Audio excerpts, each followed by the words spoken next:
My fiancé announced, "We're postponing the wedding until you agree to have my name on everything you own." I said, "That's a reasonable boundary."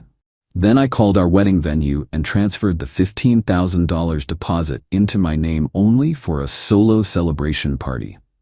Her mother's lawyer sent a demand letter 3 days later. I, 33 male, was 3 months away from marrying Natalie, 31. We'd been together for 2 years, engaged for 8 months. I thought things were solid.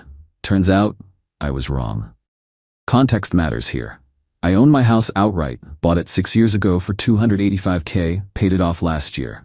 I have a 15% stake in my family's logistics company. My dad started it, my brother and I run operations now, worth roughly $900K on paper. My car's paid off. Retirement accounts are healthy, not rich, but comfortable. Natalie's a dental hygienist, makes around $58K. Rents her apartment, has student loans she's been chipping away at. We'd talked about her moving into my place after the wedding, which made sense financially, or so I thought. Last Thursday evening we were at my place going over wedding RSVPs. 200 guests, venue booked, her parents contributed $7K toward the $22 total. I covered the remaining $15K. Deposits locked in everywhere. She set down her wine glass and hit me with it. "Ian, I've been thinking, I need my name on the house before the wedding." I looked up from the spreadsheet. "What? The house? And the car? And your stake in the company? Everything should be in both our names. It's only fair if we're getting married." I blinked. "Natalie, we haven't even gotten married yet." "Why would I?" "Because marriage is about partnership, sharing everything. If you really loved me, you'd want me to feel secure. You'll feel secure after we're married. We can discuss things then, friend, but I'm not putting your name on assets I earned before." "Before what? Before me? So I'm just supposed to move into your house, drive around in your car, live off your money with no legal protection?" "You'd have legal protection. It's called marriage. Community property laws, not good enough, Ian." Her voice went cold. "I won't be some second-class citizen in my own marriage. Either you put my name on everything or we're postponing the wedding until you see reason." I stared at her. The ultimatum hung in the air like smoke. "So let me get this straight. You want your name on my house, my car, and my business stake, assets worth over $1 million that I built before we even met. Or you're calling off the wedding." "I'm not calling it off. Just postponing until you understand what marriage means." Something in her tone, the rehearsed quality. Like she'd practiced this. "Wow, that's really a reasonable boundary you're setting there. Nat, really reasonable." She smiled, missing the sarcasm entirely. "I'm glad you understand. My mom said you'd fight me on this, but I knew." "Your mom?" "Yeah, we've been discussing it. She thinks I should protect myself. Her divorce from my dad was messy because she had nothing in her name. She doesn't want that for me." Oh. This wasn't Natalie's idea. This was Diane's. "Right, well, since we're postponing the wedding, I should probably handle some logistics." "Thank you, baby. I knew you'd see reason once you thought about it." She kissed my cheek and went back to her wine like she'd just asked me to pick up milk. I excused myself to my office. Made 3 calls. First, my lawyer buddy Kevin explained the situation. He laughed, then stopped laughing when he realized I was serious. "Dude, do not put her name on anything. That's insane. If you break up, she owns half your stuff without ever being married? Hard pass." Second, my brother at the company. "Heads up, Natalie's asking for her name on my stake. Obviously not happening, but wanted you aware in case she tries anything." Third, the wedding venue. "Hi, this is Ian Whitmore. I have a reservation for October 12th.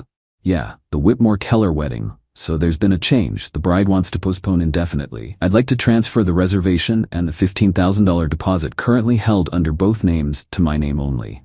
For let's call it a solo celebration party. Same date, same package. Can we do that?" Long pause from the event coordinator. "Mr. Whitmore, typically our policy."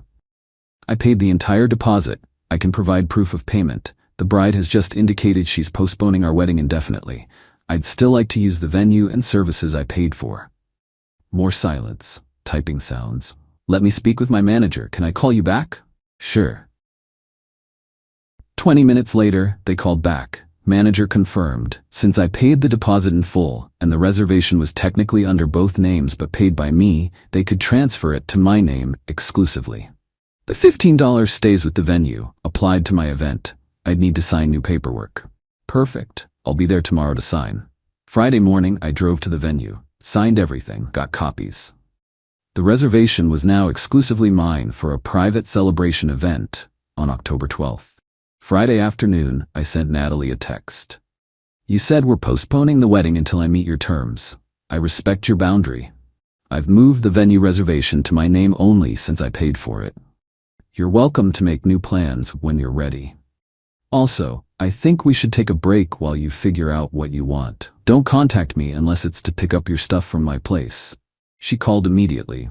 16 times, I declined all of them. Saturday morning, her mom Diane showed up at my door. Ian, we need to talk about this nonsense. Good morning, Diane. Don't good morning me. You canceled my daughter's wedding? I didn't cancel anything, she postponed it indefinitely. I just rearranged my finances accordingly. You stole the venue deposit. I paid for the venue deposit. I redirected my own money for an event in my name. That's not theft. You're punishing her for having boundaries. No, I'm respecting her boundaries. She said she won't marry me until I put her name on everything I own. That's not happening. So there's no wedding. Pretty simple. Diane's face went purple. You selfish, controlling. Diane, you need to leave. Now. She stomped back to her car. As she drove off, she screamed out the window. You'll be hearing from our lawyer. Qley. Update 1. 4 days later. Got the demand letter Tuesday morning. Certified mail. From Hastings & Associates, attorneys at law. The letter was incredible. 3 pages of legal word salad demanding 1. Immediate return of the $15,000 venue deposit to the engaged couple. 50-50 split. 2. $7,000 reimbursement to Natalie's parents for their contribution to a wedding that will not occur due to Mr. Whitmore's unilateral decision. 3.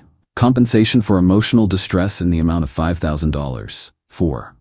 A formal apology. Total demand, $17,500 plus an apology. I called Kevin. Dude, you gotta see this. Sent him a photo. He called back 2 minutes later, laughing his head off.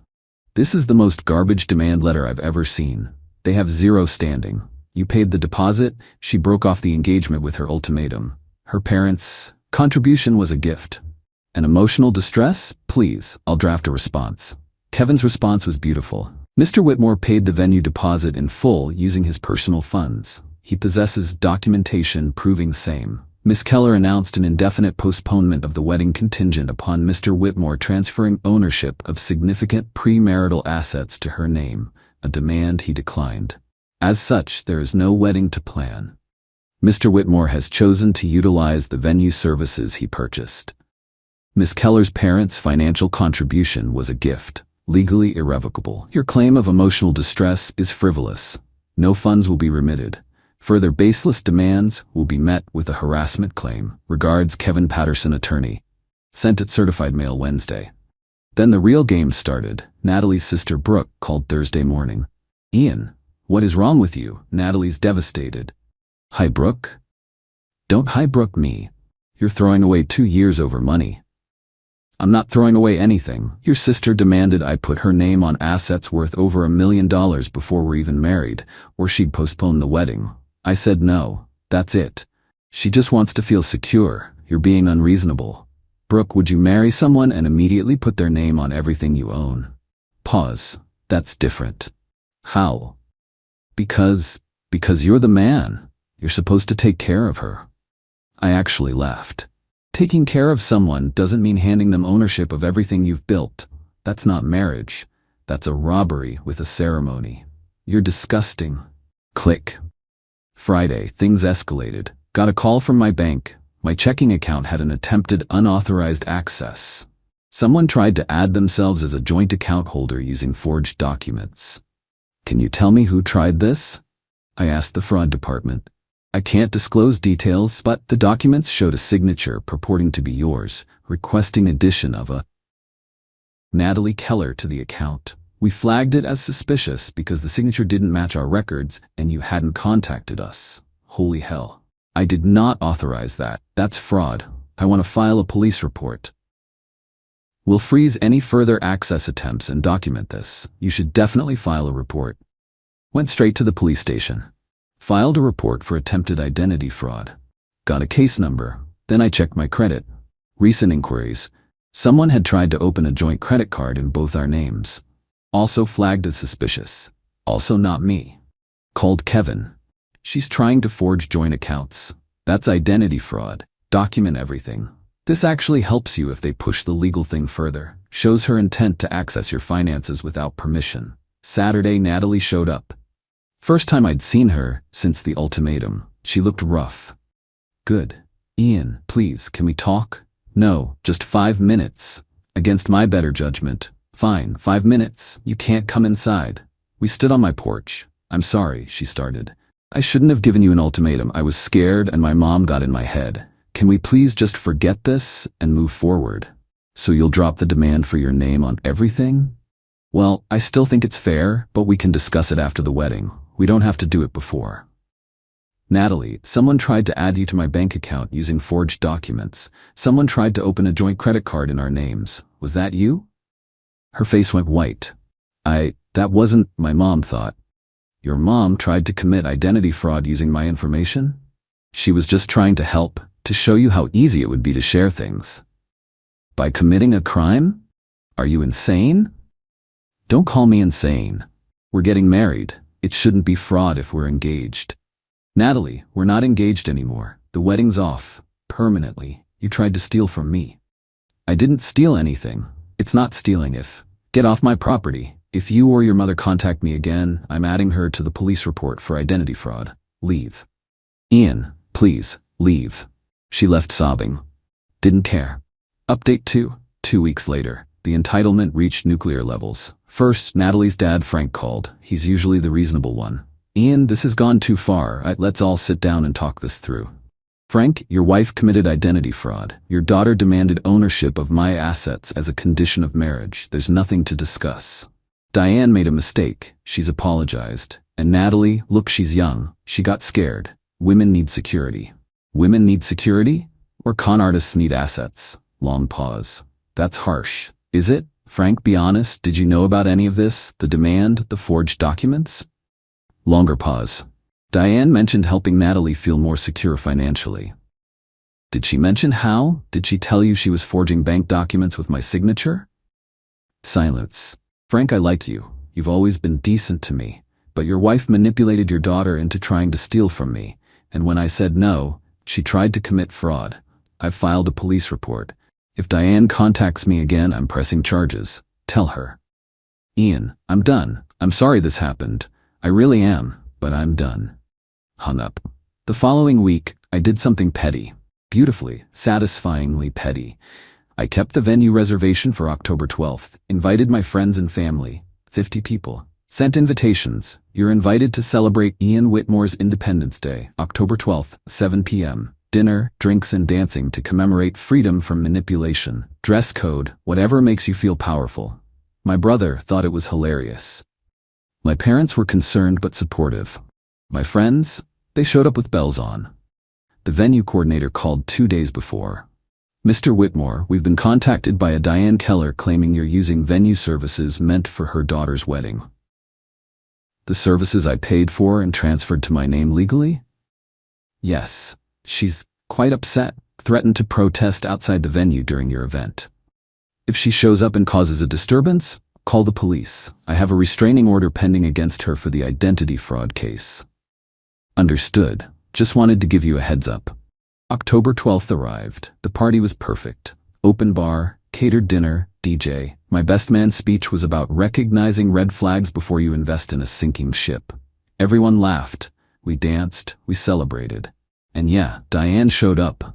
She stood outside the venue with a homemade sign that read, "This man stole my daughter's wedding." Venue security asked her to leave. She refused. They called the cops. 2 officers arrived. She started screaming about me being a thief, about her daughter's broken heart, about the money she'd contributed. One of my groomsmen recorded the whole thing from inside. The cops asked if she had a legitimate reason to be on private property. She didn't. They asked her to leave. She refused. They arrested her for trespassing and disturbing the peace. From inside the venue, we watched through the windows as she was put in the back of a patrol car, still screaming. My brother raised his glass to dodging bullets. Everyone toasted. Best $15,000 I ever spent. Update 3. Final. It's been 6 weeks since the party. Here's where things landed. The identity fraud case moved forward. Turns out, Diane didn't just try once. Police investigation found she'd attempted to forge documents 3 separate times. The bank account, the credit card, and a third attempt to add Natalie's name to my house title through a fraudulent quitclaim deed that she submitted to the county recorder's office. The county caught it because the signature was noticeably wrong, and they called me to verify. I had no idea until the detective informed me during their investigation. Diane was charged with 3 counts of identity fraud and 1 count of attempted theft by deception. Her lawyer tried to argue she was acting in her daughter's best interests and didn't understand the legal ramifications. Judge wasn't buying it. She pleaded guilty to avoid trial. Got 18 months probation, 200 hours community service, ordered to pay restitution for my legal fees, $3,800, and mandatory counseling. If she violates probation, she does jail time. Frank filed for divorce. Apparently, this wasn't the first time Diane pulled something like this. She'd forged his signature on loan documents years ago without telling him. He'd buried it to keep the family together. But this was his breaking point. He apologized to me privately, said he should have stepped in sooner. Natalie? Complete radio silence after the party. Then, about 3 weeks ago, I got a LinkedIn message from someone I didn't know. Woman named Jennifer, around my age. The message: "You don't know me, but I dated Natalie's ex-boyfriend before you. She told you she'd been single for 6 months before you met, right? She wasn't. She was engaged to Kyle. Same thing happened. She demanded he put her name on his condo and his investment accounts before the wedding. When he refused, she called it off and tried to claim she'd contributed to his assets during their relationship. He had to threaten legal action to get her to back off. I'm sorry this happened to you. Just wanted you to know it's a pattern." I thanked her for the information, forwarded it to Kevin. "Good to know," Kevin said. "If she ever tries anything else, this establishes a pattern of behavior. Save it." As for the $7,000 Natalie's parents contributed, Frank asked for it back through his divorce attorney. Said Diane had used their joint savings without his knowledge, specifically for the wedding contribution, as part of her scheme to entangle Natalie in my finances. Since there was no wedding, he wanted reimbursement. I sent him $7. Not because I legally had to. Gifts are gifts, but because Frank got screwed by Diane as much as I almost did. Seemed fair. My Independence Day party became legendary among my friend group. People still bring it up. My brother uses the phrase, "Whitmore Independence Day," whenever someone escapes a bad relationship. The venue coordinator sent me a thank you note. Apparently, my event was drama-free once Diane got arrested, and everyone tipped really well. They said I was welcome back anytime. Sold my house last month, not because of Natalie. I'd been considering downsizing anyway. Bought a smaller place closer to work. Fresh start. Dating? Not yet. Trust issues are real. My therapist says I'm handling things well but need time to process the betrayal. She's right. The weirdest part? I don't regret any of it. Not the party, not the police report, not the financial boundaries I held. Could I have handled things differently? Maybe. Could I have just given in to keep the peace? Sure. But here's what I learned. When someone shows you they value your assets more than your partnership, believe them. When someone's willing to commit fraud to access your finances, you don't compromise with them. You protect yourself and run. The entitlement was staggering. Natalie genuinely believed that being engaged entitled her to ownership of everything I'd built before we even met.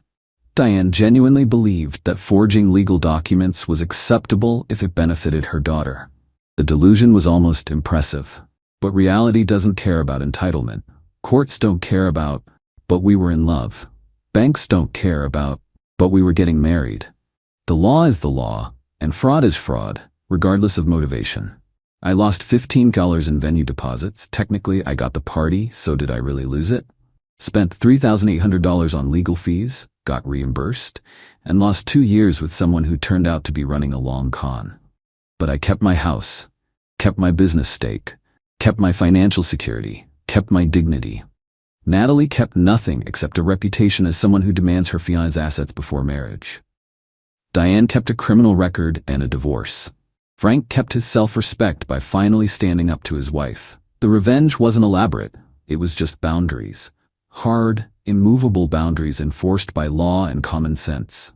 Sometimes the best revenge is just refusing to be a victim. And throwing a really good party with the money they thought they were entitled to? That's just a bonus. My fiancé announced, "I want an open relationship starting now. Take it or leave it." I said, "I'll take it." Then I downloaded dating apps and had 2 dates lined up by the weekend. When she saw me getting ready for date 1 on Friday night. Original post: I, 29 male, am documenting this while it's fresh because I still can't believe this is my life right now. My fiancé, 27, and I have been together 4 years, engaged for 6 months, wedding planned for spring, living in my house that I bought 2 years before we even met. Everything seemed solid. Or I was blind, probably the second one. Few nights ago, we're on the couch after dinner. She's been glued to her phone for weeks, but I figured it was wedding planning with her bridesmaids. Then she puts the phone down, takes a breath, and hits me with, "I've been doing a lot of soul-searching and research about relationship structures. I think we need to open our relationship, starting immediately." I looked up from my laptop. What? Monogamy is honestly kind of archaic. I think we'd both grow as people if we explored connections with others. Ethical non-monogamy. It's very common now. This came out of absolutely nowhere. We'd never once discussed anything like this. You want to see other people? I want us to have the freedom to see other people. Less pressure. More personal growth. We can still be primary partners. And you've been thinking about this how long? A few months. Look, I'm not asking your permission here. This is what I need to be fulfilled. You can either get on board with this, or we can end things right now. Your choice. The way she said it, cold, decided, like she'd rehearsed this. Okay, she blinked, threw off her rhythm. Okay, what? Okay, I'm on board. Open relationship, starting immediately like you said. Her expression went through this rapid shift. Confusion, then surprise, then this forced smile that didn't reach her eyes.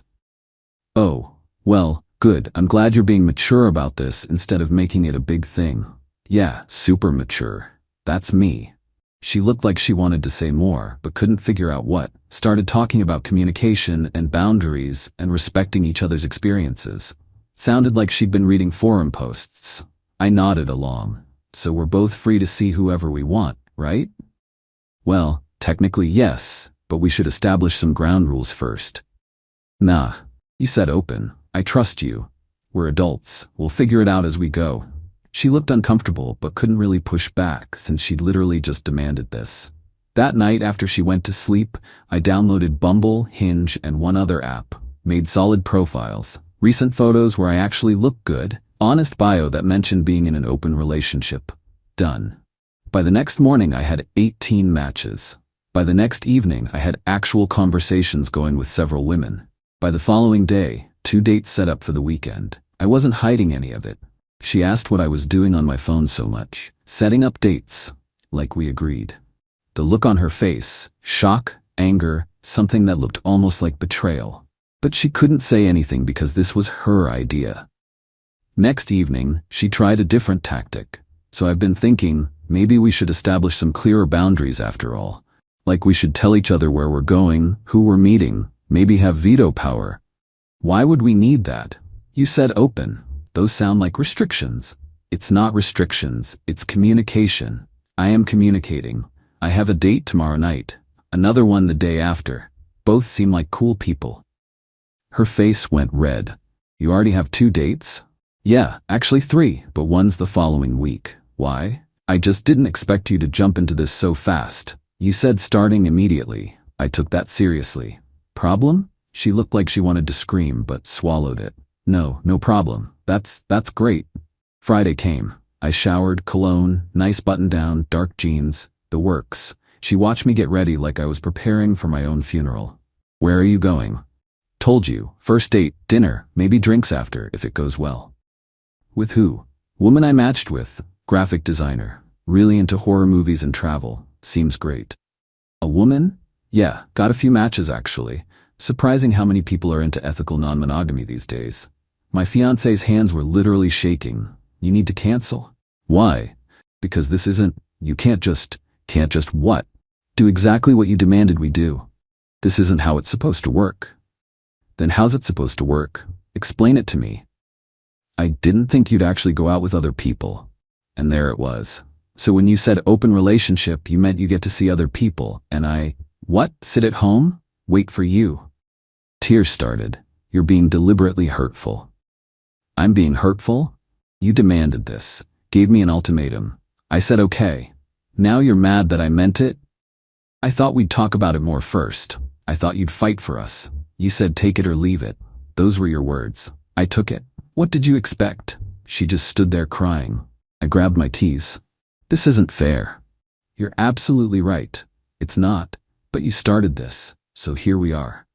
I left, heard her yelling something as I closed the door.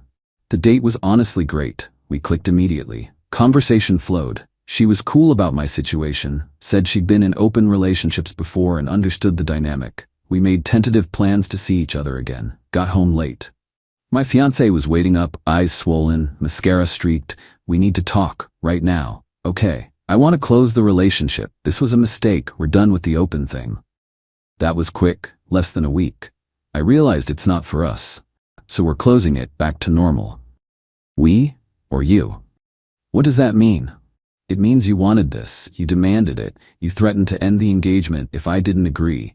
Now you want to take it back because I actually did what you said we could do? You know what I meant. You know what I was trying to say. I know exactly what you meant. You wanted permission to see someone else. You thought I'd either refuse so you could leave, or I'd agree and just sit here waiting while you explored. What you didn't expect was for me to have options too. She started crying harder. I can't do this. I can't watch you with other people. Then you shouldn't have demanded an open relationship. I made a mistake. Yeah, you did. But that doesn't mean I have to pretend it didn't happen. I went to bed, woke up the next morning to find she'd moved to the guest room. That's where things are now. My second date is tonight, and I'm going. She can deal with the consequences of her own demands. Update 1. The entitlement has reached levels I didn't think were possible. Woke up the morning after my second date to voices in my living room. Went downstairs to find my fiancé had assembled a whole intervention crew. Her best friend, her sister, and her mom. In my house. Her mom started before I even got coffee. We need to discuss what you're doing to this family. Good morning to you too. Who let you all in? My fiancé, I still have a key. We need to talk. Her sister, you're destroying her. She's barely eating, can't sleep. You're being cruel.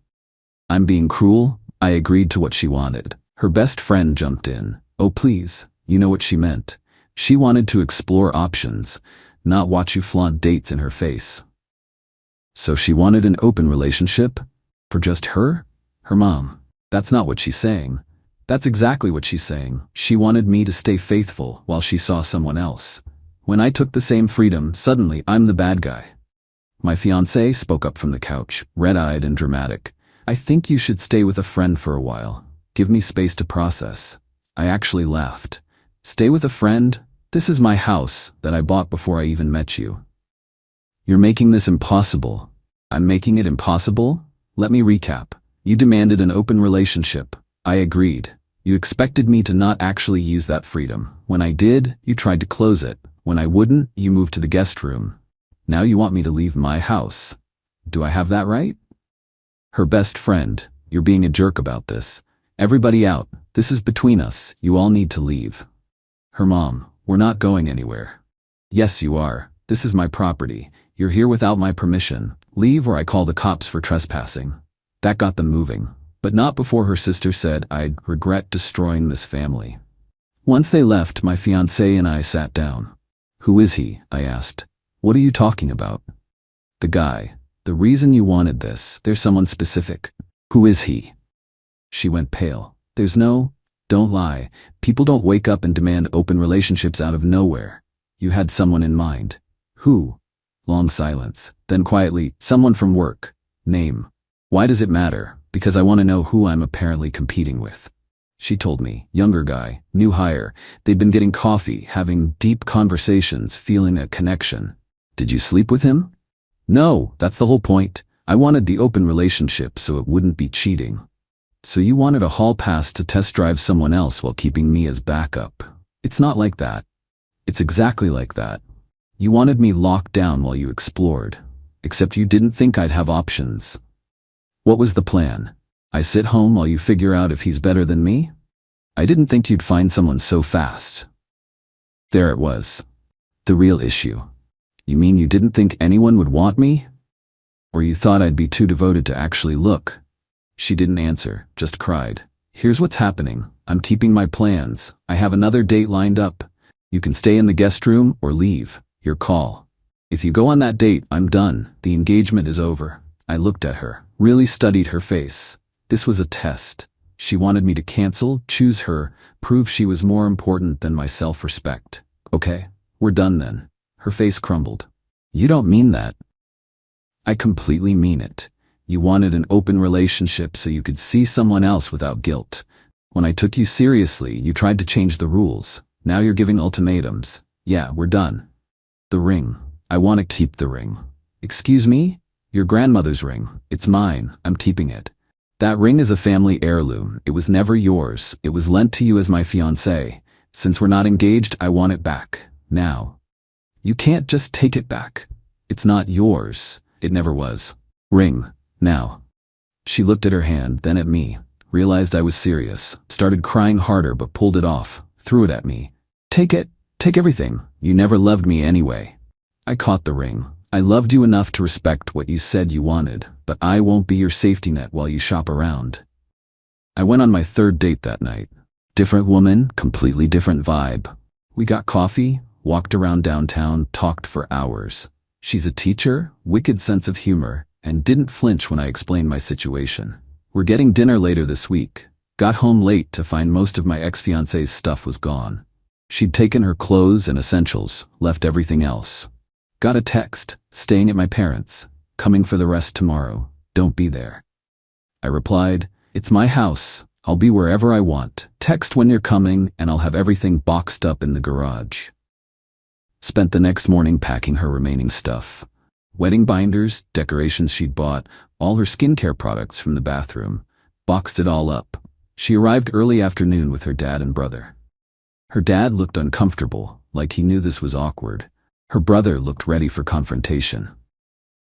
Her brother immediately. You really did this, huh? Threw away 4 years over nothing. Nothing? She demanded an open relationship so she could see someone else. That's not nothing. Her dad. She what? My ex-fiancé. Dad? He's twisting. She didn't tell you? She wanted an open relationship, had a guy picked out and everything. I said okay. She got mad when I actually dated other people, that's what happened. Her dad looked at her. Is that true? It's more complicated. Yes or no? Did you ask for an open relationship? Yes, but her dad held up a hand. I don't need to hear the rest. Let's get your things and go. They loaded boxes mostly in silence. Her brother kept glaring but didn't say anything after his dad shut it down. As they were loading the last box, she turned back. You're going to regret this when you realize what you gave up. I gave up someone who wanted to cheat with permission and thought I'd just accept it. I think I'll survive. Her dad actually gave me a small nod as they drove away, but I should have known that wouldn't be the end. Update 2. The escalation has been absolutely insane, and I've discovered some things that made this whole situation even more messed up than I thought. Few days after the pickup, her mom called. Started sympathetic, ended accusatory. I can't believe you're doing this to her. She's devastated. I'm doing this to her? She's the one who demanded an open relationship. That's not the story I heard. She said you wanted to see other people and she reluctantly agreed to save the relationship. Of course she did. That's a complete lie. She gave me an ultimatum. Open relationship or breakup. Those were my options. She would never do that. My daughter is loyal and loving. You're the one running around with other women while engaged. We were in an open relationship that she demanded. Ask her dad, he knows the truth. He said it was complicated, but you've broken her heart. You need to apologize and fix this. Fix what? She wanted to see someone else. I called her bluff. She didn't like it. That's not my problem. She made a mistake. You're supposed to forgive mistakes. That's what love is. Her mistake was assuming I'd sit around while she tested other options. I'm not doing that. You've ruined her life over your ego. She ruined her own life. Maybe teach her that actions have consequences. She hung up, but the calls kept coming. Her best friend texted long paragraphs about how I manipulated the situation and knew what she really meant, and I was purposely hurting her. Her sister called me immature, said I was playing games instead of being a man. Some mutual friends reached out, clearly getting her version. According to her story, I suddenly demanded an open relationship out of nowhere. She reluctantly agreed. Then I rubbed dates in her face to punish her. Complete fiction. I sent a message to the friend group. Since stories are circulating, here's what actually happened. She demanded an open relationship via ultimatum. I agreed. She expected me to stay faithful while she pursued someone else. When I actually dated, she tried to close it. I ended the engagement. That's the truth. Believe what you want. Lost a few friends who were closer to her. Kept the ones who knew me well enough to ask questions. But then things got interesting. I got a Facebook message from someone I didn't know. Guy's profile showed he worked at her company. Hey man, I'm the coworker. We should probably talk. I accepted. About what happened. She's telling everyone at work you're abusive and controlling, freaking out constantly. I feel like I'm missing part of the story. What did she tell you? That you guys broke up because you couldn't handle her having male friends. That you got jealous and possessive. Interesting. Here's the real version. She told me she wanted an open relationship so she could pursue you without it being cheating. I agreed. She didn't expect me to actually date. When I did, she lost it. That's what happened. Long pause in the chat. Then, she wanted to pursue me? That's what she told me. Said she had feelings for you. Wanted the freedom to explore that. I had no idea. She's been really friendly, but I thought we were just coworkers. I have a girlfriend. She know about your girlfriend? I've mentioned her. Why? Just curious if she told you she was engaged. She said she was single. We've gotten coffee a few times. She asked me out to dinner last week, but I said I was busy. Oh, this was good. So she told you she was single while we were still engaged. Apparently, this is messed up, man. Yeah, it is. Do with this information what you want. We chatted a bit more. He seemed genuinely shocked. Said he was going to create some distance from her at work. I didn't think much more about it until a few days later when I got an angry text from my ex-fiancé. What did you say to him? He won't even talk to me now. You ruined everything. I told him the truth, that you wanted an open relationship to pursue him. If the truth ruins things, that's on you. You had no right. That was private. You're obsessed with destroying me. He messaged me first asking what happened. I was honest. Not my fault, you've been lying to everyone. She called immediately. I sent it to voicemail. She left a screaming message about how I sabotaged her and I was jealous that she was moving on. Blocked her number. Then I got a package in the mail. From her mom. Inside was a letter and some photos. The letter was 4 pages of handwritten guilt tripping. About commitment, family values, forgiveness, second chances. How I owed it to her daughter to try harder and be a man. The photos were of us from over the years. Vacations, holidays, happy moments. With a note, remember what you're throwing away. The manipulation was stunning. But the letter also mentioned the ring. Apparently my ex told her mom I stole my grandmother's ring and she deserved to keep it because she'd already picked out a wedding dress to match it. The audacity. I didn't respond. Just filed everything away. That weekend, doorbell rings. It's her dad, alone. Can I come in? I let him in, offered coffee. I owe you an apology. I've been talking to my daughter all week, getting different versions every time. Finally cornered her and made her tell me everything. And? She admitted she wanted the open relationship because she was interested in the coworker. She thought you'd refuse and she'd have ammunition to leave. When you agreed, she panicked. When you actually dated, she spiraled. So she was planning to leave anyway. I think she wanted you to be the bad guy. Make it your fault. Instead, you called her bluff. Why tell me this? Because my wife and daughter are painting you as a monster. You're not. You took her at her word. That's on her. Appreciate you saying that. The ring is yours, family heirloom, she has no claim, and if they keep harassing you, let me know, I'll handle it. We talked a bit more. He seemed genuinely embarrassed by his family's behavior. After he left, I went out with the teacher I'd been seeing. We went to this tiny Italian place, talked for hours, laughed until we couldn't breathe. She's smart, funny, doesn't play games. We made plans to see each other again soon. Got home feeling good for the first time in weeks. Then saw my ex-fiancée's car in my driveway. She was on the porch, waiting. We need to talk. No, we don't. Leave, please. 5 minutes. Against my better judgment, fine. 5. She stood up, looked rough, dark circles, weight loss, messy hair. I messed up, I know that. I was stupid and selfish, I'm sorry, I want to fix this. Please. There's nothing to fix. We can do counseling, I'll do anything, I love you. This isn't about love anymore, it's about respect. You tried to manipulate me, expected me to wait around while you explored other options. Got mad when I had self-respect, that's who you are. I'm not that person, I made one mistake. You made calculated choices, you wanted an escape plan with me as backup. You lied to your coworker about being engaged. You rewrote history to everyone. That's not a mistake, that's character. So 4 years means nothing? 4 years meant everything until you threw it away for someone who didn't even know you were taken. Yeah, I talked to him. He told me you claimed you were single. Her face drained of color. You lied to him. You lied to me. You lied to your family. I'm done being manipulated.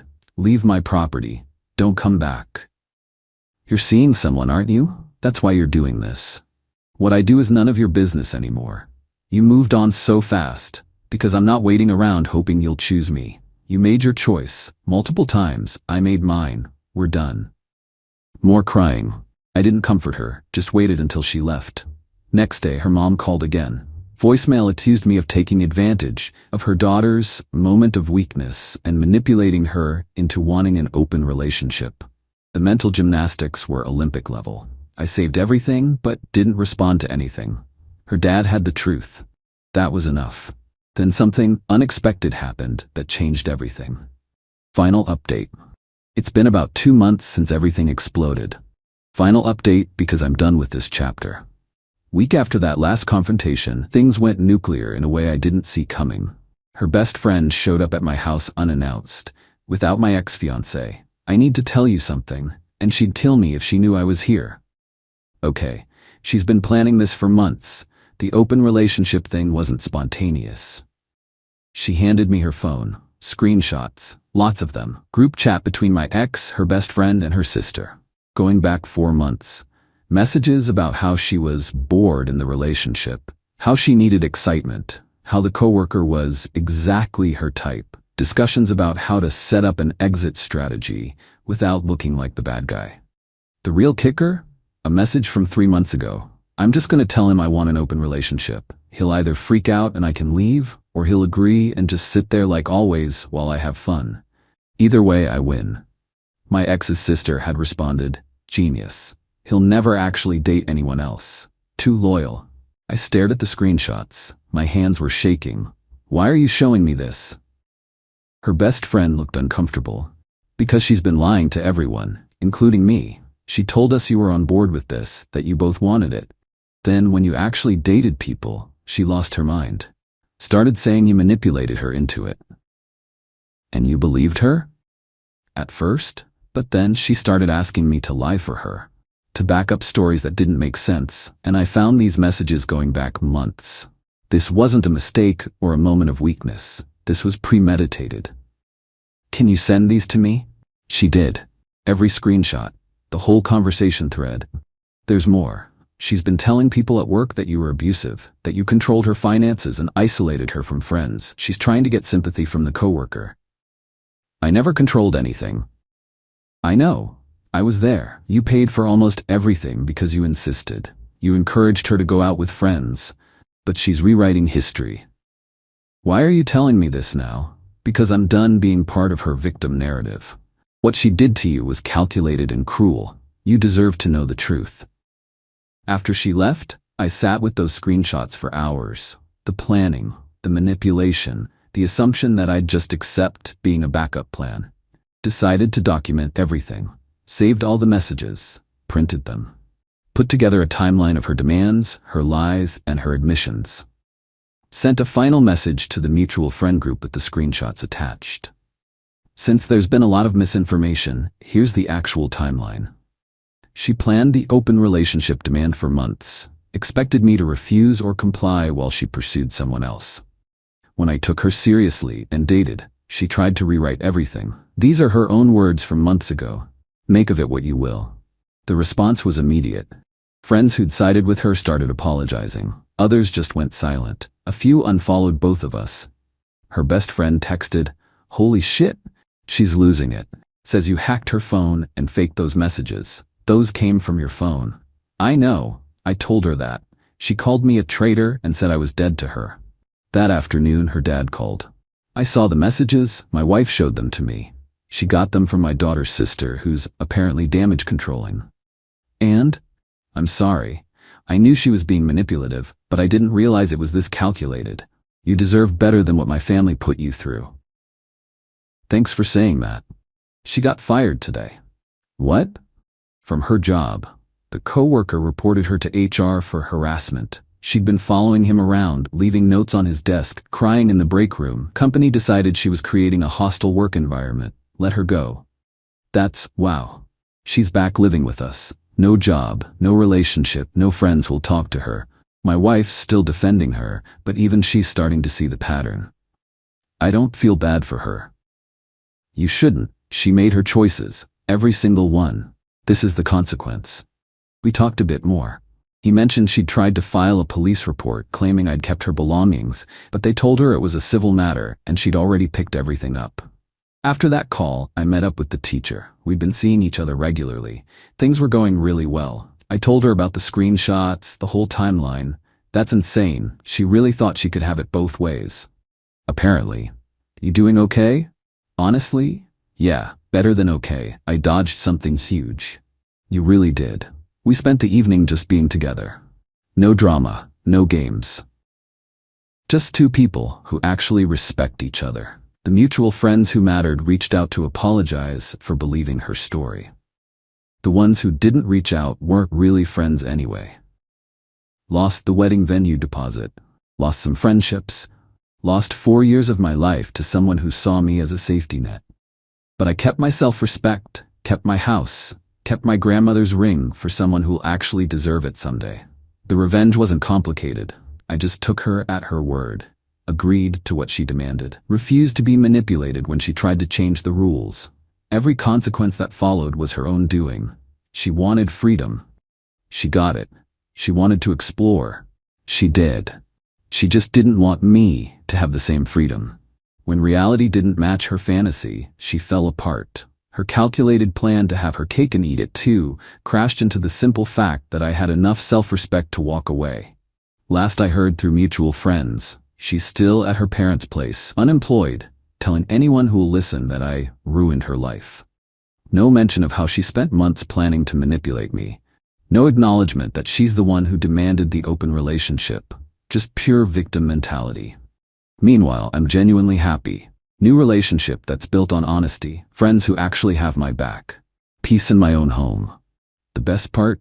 I didn't have to plot or scheme or sabotage anything. I just respected her wishes, lived my life, and let her experience the natural results of her choices. She wanted an open relationship. I gave her one. She wanted to explore. She did. She wanted to test if the grass was greener. She found out it wasn't. And I found out exactly who she was. Someone willing to manipulate, lie, and rewrite history to avoid accountability. Someone who thought I'd always be there as plan B. The engagement ring is back in the safe. The house is mine. The life is mine. And I'm building something real with someone who treats partnership like partnership, not like a strategy game. To anyone reading this in a similar situation, when someone gives you an ultimatum, sometimes the right answer is the one they don't expect. When someone demands something, thinking you'll never agree, call their bluff. When someone tries to manipulate you, choose yourself. You might lose the relationship, but you'll keep your dignity, and that's worth infinitely more. Thanks for following along. This chapter is closed.